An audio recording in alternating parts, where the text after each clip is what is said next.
80편 8절에서 14절입니다. 주께서 한 포도나무를 애굽에서 가져다가 민족들을 쫓아내시고 그것을 심으셨나이다. 주께서 그 앞서 가꾸셨으므로 그 뿌리가 깊이 박혀서 땅에 가득하며 그 그늘이 산들을 가리고 그 가지는 하나님의 백향목 같으며 그 가지가 바닥까지 뻗고 넝쿨이 강까지 미쳤거늘 주께서 어찌하여 그 담을 허시사 길을 지나가는 모든 이들이 그것을 따게 하셨나이까. 숲속에 멧돼지들이 상해하며 들짐승들이 먹나이다. 만군의 하나님이여 구하옵나니 돌아오소서. 하늘에서 굽어보시고 이 포도나무를 돌보소서. 아멘. 오늘 새벽에 예배하신 하나님의 은혜가 우리 성도님들께 함께 하시기를 예수님 이름으로 축복합니다. 아멘. 자, 오늘 말씀은 이스라엘 이방 나라들로부터 지켜달라는 간절한 호소입니다. 이스라엘 백성을 포도나무에 비유합니다. 자, 하나님은 그 포도나무인 이스라엘 백성들이 마음껏 잘 자랄 수 있도록 가나안 땅에 심으신 겁니다. 자, 여러 가지 열매 중에서 포도나무를 비유로 드는 이유는 가나안 땅이 포도나무를 심기에 또 자라기에 좋은 기후였기 때문이고 실제로 그곳에서 포도 열매가 많이 나는 지역이 있기 때문입니다. 그런데 더 좋은 환경에 옮겨 심어놓은 이 포도나무가 더 좋은 열매를 맺지 못하더라는 겁니다. 그러니까 포도원 주인의 입장에서는 그 포도원을 더 이상 지켜줄 가치가 사라져버린 거죠. 예레미야서는 이 구절을, 이 상황을 굉장히 구체적으로 또 말씀하는 부분이 있습니다. 예레미야 2장 21절입니다.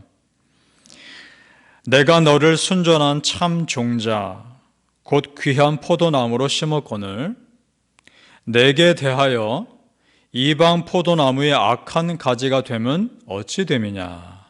아멘. 무슨 말입니까? 귀한 포도나무를 구분하여 심어 놓았는데 다른 이방 포도나무처럼 제대로 된 열매를 맺지 못하는 것은 어찌된 이유냐라고 물어보는 겁니다. 자, 이게 우리에게 무슨 의미냐? 애굽에서 노예로 허덕이던 이스라엘 백성들을 가나안 땅에 정착하도록 잘 심겨 놓았더니 그곳에서 믿음의 열매를 맺는 것이 아니라 우상의 열매를 맺더라는 겁니다. 그래서 하나님께서 그 은혜의 손길을 거두신 겁니다. 그것이 12절, 13절입니다. 우리 다시 한번 읽어볼까요? 12절에서 13절입니다. 시작. 주께서 어찌하여 그 담을 허시사 길을 지나가는 모든 이들이 그것을 따게 하셨나이까. 숲속에 멧돼지들이 상해하며 들짐승들이 먹나이다. 아멘. 자, 여러분 보셔요. 하나님께서 보호하시는 손길을 거두자 한순간에 그 포도원은 폐허가 되어버립니다. 들짐승 때문에. 자, 마찬가지입니다. 하나님 믿어야 할 백성들이 그 믿음에서 떠나자 수많은 이방 나라의 포로가 되는 건 순식간이라는 겁니다. 요한복음에 보면 예수님이 비슷한 말씀을 하십니다. 이런 말씀하시죠. 15장 5절에 유명한 구절입니다. 나는 포도나무요 너희는 가지라. 그가 내 안에 내가 그 안에 거하면 사람이 열매를 많이 맺나니 나를 떠나서는 너희가 아무것도 할 수 없습니다. 아멘. 믿습니까? 우리 성도님들, 내가 하나님을 떠나서는 아무것도 아닌 존재임을 정말 믿습니까? 거기서부터 기도가 시작되는 겁니다. 하나님, 나는 하나님 없이는 아무것도 아닙니다.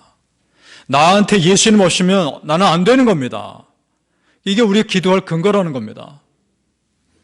내 힘으로 할 수 있는 것은 한계가 있습니다. 하나님이 포도원 담을 허시사 순간에 그 포도원이 황폐가 된 것처럼 하나님의 보호의 손길을 거두시면 우리는 한순간에도 무너지는 겁니다. 그런데 그러면 여러분 반대도 되는 겁니다. 하나님이 보호의 손길을 우리 꼭 붙잡고 계시면 내가 폐허가 될 수밖에 없는 상황에서도 내가 무너질 수밖에 없는 상황에서도 안전할 수 있단 말입니다. 믿습니까? 그 하나님 보호의 손길로 여기까지 산 겁니다. 이스라엘 백성들은 너무도 분명한 이 영적 진리를 몰랐습니다. 하나님이 이미 쳐주신 그 믿음의 울타리를 생각지도 않고 세상의 울타리를 만들려고 그렇게 노력했던 겁니다. 그러니까 하나님께서 은혜의 울타리를 거두어 가신 겁니다. 영적인 세계에서는 하나님이냐 세상이냐 둘 중에 하나를 선택해야 합니다. 그래서 성도님들, 우리는 세상 의지하지 않습니다. 오직 하나님 의지합니다. 그 힘으로 사는 겁니다. 이미 여러분의 삶에 하나님께서 쳐주신 은혜의 울타리를 믿으시기를 예수님의 이름으로 축복합니다. 아멘. 그래서 성도님들, 지금 내 삶에 하나님이 이미 강하게 붙들고 계심을 정말 믿습니까? 아멘. 나를 든든하게 지켜주시는 그 은혜로 우리는 사는 거죠. 내 의지로 많은 걸 할 수 있을 것 같고 내가 예수님 잘 믿을 것 같아도 그렇지 않지 않습니까? 내 마음을 무너뜨리는 일이 생기거나 한순간에 나의 속상한 일이 생기면 우리가 그렇게 쉽게 낙심하고 좌절하는 게 그게 우리 사람 아닙니까? 여러분, 우리는 예수님 은혜 아니면 못 사는 겁니다. 14절 말씀 같이 보시죠. 오늘 시편 이 저자가 문제의 핵심을 합니다. 시편 오늘 80편 14절 같이 읽어보겠습니다. 시작. 만군의 하나님이여 구하옵나니 돌아오소서. 하늘에서 굽어보시고 이 포도나무를 돌보소서. 아멘. 문제의 핵심을 아는 겁니다. 무슨 말이냐? 하나님께만 답이 있다는 겁니다. 그래서 얘기합니다. 하나님 굽어보십시오. 당신께만 답이 있습니다.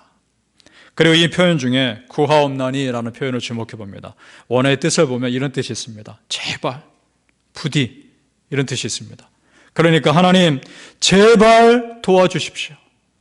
부디 불쌍히 여겨 주옵소서. 그 얘기입니다. 이것이 우리 성도님들 자존심 상한 기도가 아닙니다.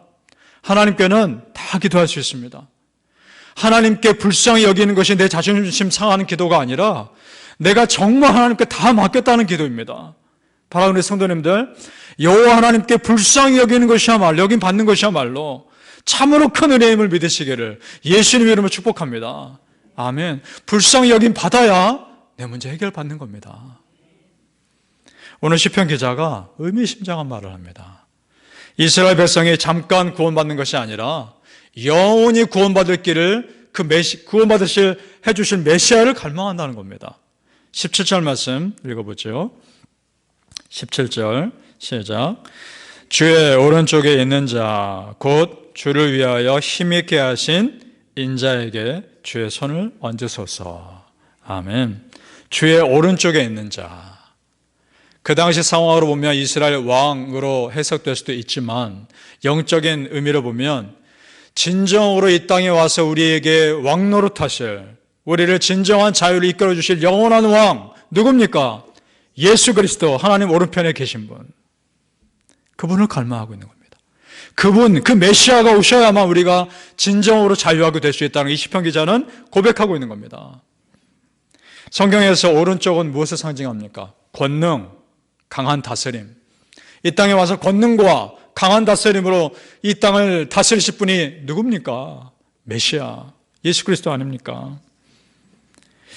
우리 18절 말씀은 그래서 그 메시아만이 참 우리에게 생명을 줌을 고백합니다. 18절 말씀 같이 읽어보겠습니다. 시작.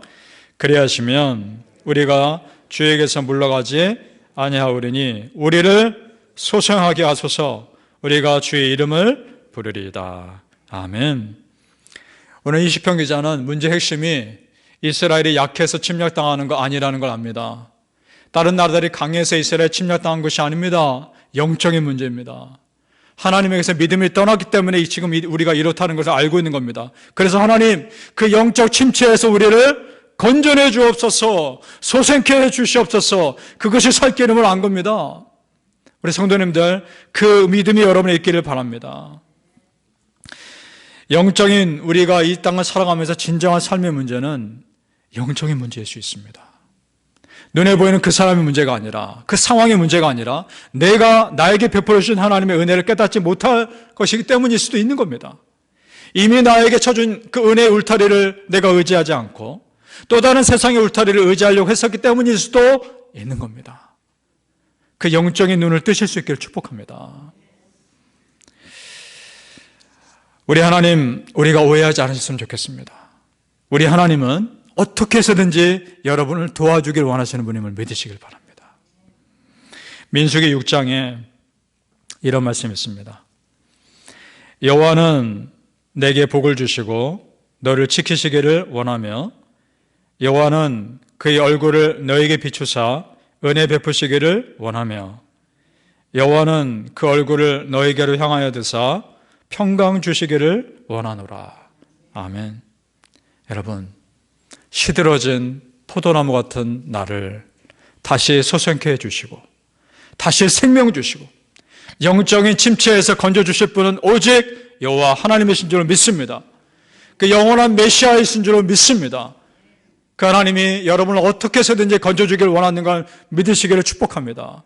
바라는 성도님들, 내 삶에 이미 울타리 쳐주신 그 하나님이 지켜주시는 은혜가 평생토록 여러분을 떠나지 않으시기를 예수님 이름으로 축복합니다. 아멘. 기도하시겠습니다. 아버지 하나님, 은혜를 감사합니다. 하나님 은혜 없이는 우리는 살 수가 없습니다.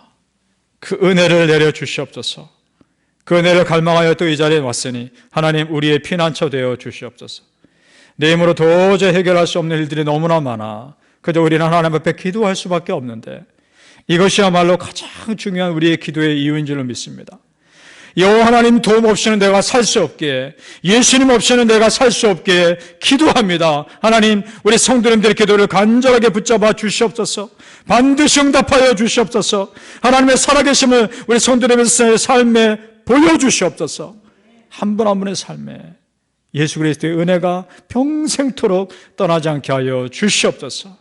감사하며 예수님 이름으로 기도합니다. 아멘.